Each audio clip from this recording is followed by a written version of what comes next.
Assalamualaikum warahmatullahi wabarakatuh. Kami dari kelompok 8 akan menjelaskan tugas matkul analisis dan desain sistem dosen pembimbing Bapak Totok Dewayanto mengenai rancangan sistem informasi puskesmas berbasis web.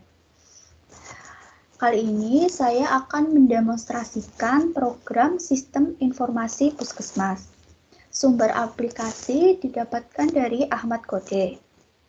Nah, sistem informasi puskesmas atau siswa puskesmas peringatan dini memiliki fitur yang cukup lengkap dan menarik.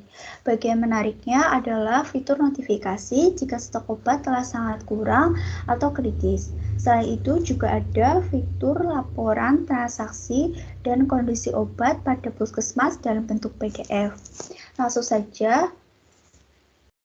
Pertama, setelah memasukkan database di localhost PHP MyAdmin, kemudian membuka aplikasi berbasis web menggunakan localhost garing puskesmas. Setelah itu, muncul halaman awal dari siswa puskesmas peringatan dini.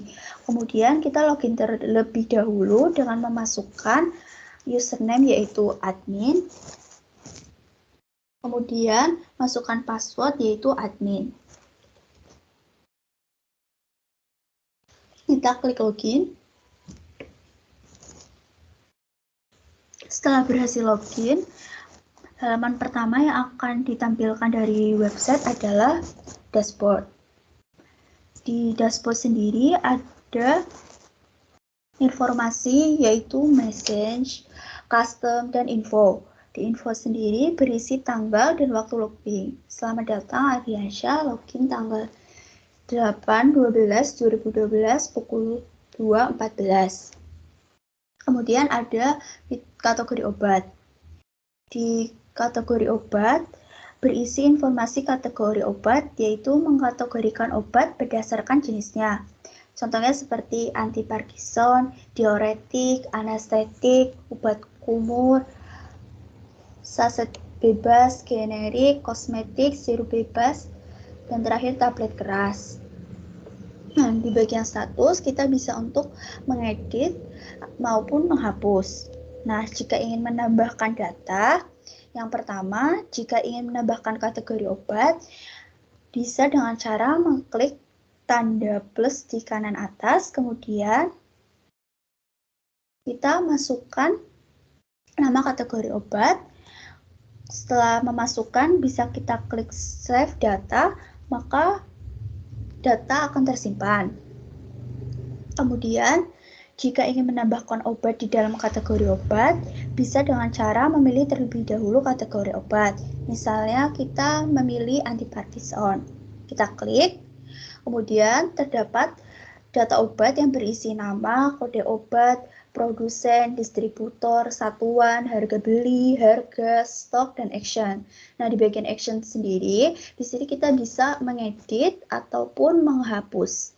Nah, jika ingin menambahkan, kita bisa klik tanda plus di pojok.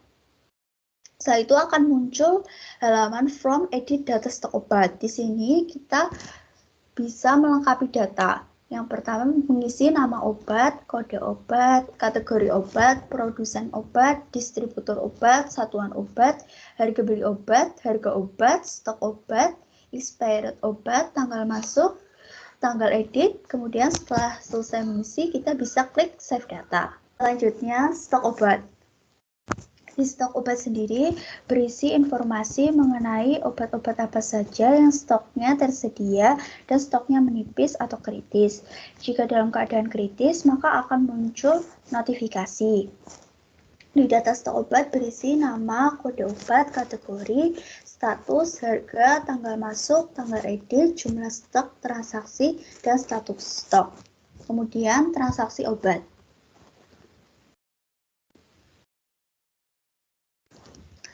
Di sini berisi data transaksi obat, yaitu nama, kode obat, kategori, satuan, harga beli, tanggal masuk, tanggal edit, jumlah stok, dan menu. Di bagian menu, kita bisa menambah transaksi dengan cara klik transaksi, kemudian melengkapi form transaksi obat. keluar, seperti nama pasien, nama obat, jenis kelamin, kategori obat, tanggal, jumlah obat, dan terakhir save data. Setelah kita men-save data, maka data akan muncul di bagian data transaksi obat.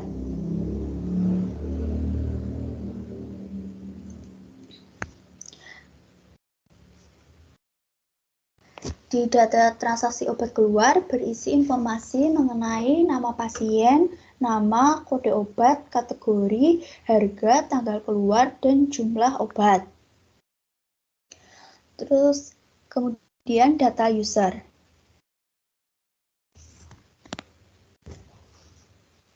Data user di sini berisi informasi data akses user, yaitu nama pegawai, NIP, jabatan, jenis kelamin, status, username, dan status. Di bagian status, kita bisa mengedit dan menghapus data.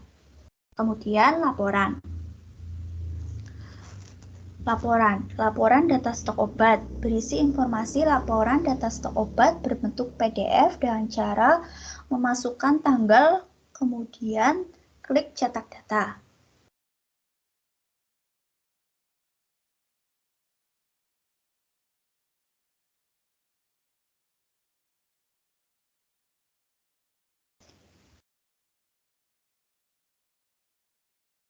Ini salah satu bentuk PDF-nya. Lanjut lagi. Laporan transaksi. Berisi informasi laporan transaksi obat berbentuk PDF dengan cara mengisi form cetak laporan, yaitu mengisi jumlah obat dan tanggal edit.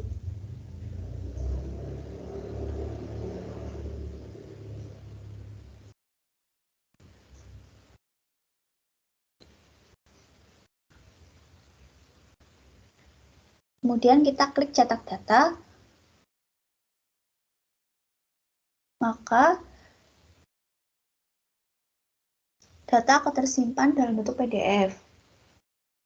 Salah satu bentuk data laporan transaksi obat bisa kita lihat. Nah, kembali ke siswa puskesmas peringatan dini.